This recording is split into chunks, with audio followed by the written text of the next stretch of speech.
Hi folks, I'm a retired forest technologist from the Department of Natural Resources, and I have 29 years experience fighting forest fires here in Nova Scotia. As things progressed last week and buildings were burning and people were being evacuated, I realized that Nova Scotia had a resource of retired technical staff that were experts at fighting fire. And so I put together a team. I called some of these guys up and I put together a crack team. And then I immediately notified Natural Resources at Fire Control in Shuby. I contacted a local district supervisor, and they both notified me that the province wouldn't be interested in hiring on any retired staff to do work. So at the same time we were being told that, the Premier was begging for help on every newscast that he could get on. So I started that last Tuesday, and then I fought with the province on Tuesday, Wednesday, Thursday, and again on Friday, trying to get our guys put in key positions where they were needed throughout the province. And I got the same answer continually: thank you, but no thank you.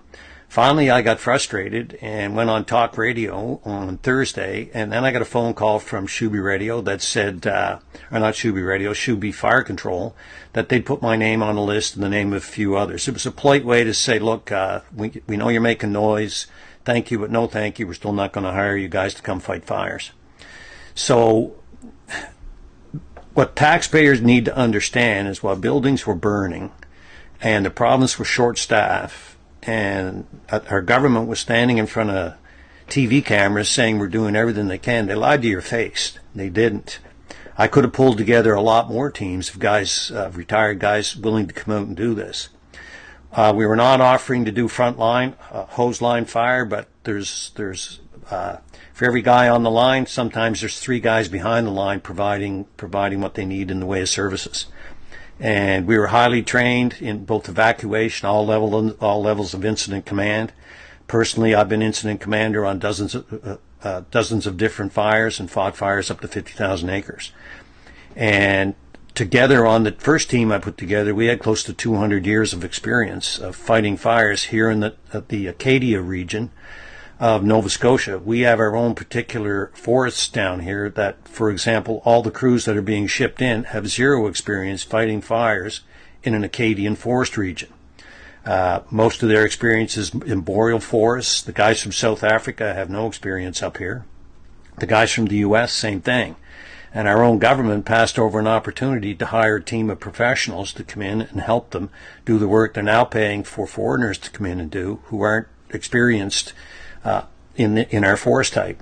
And it's absolutely a disgrace to the province. Now, I realize that there were major problems at all levels. There appears to be problem at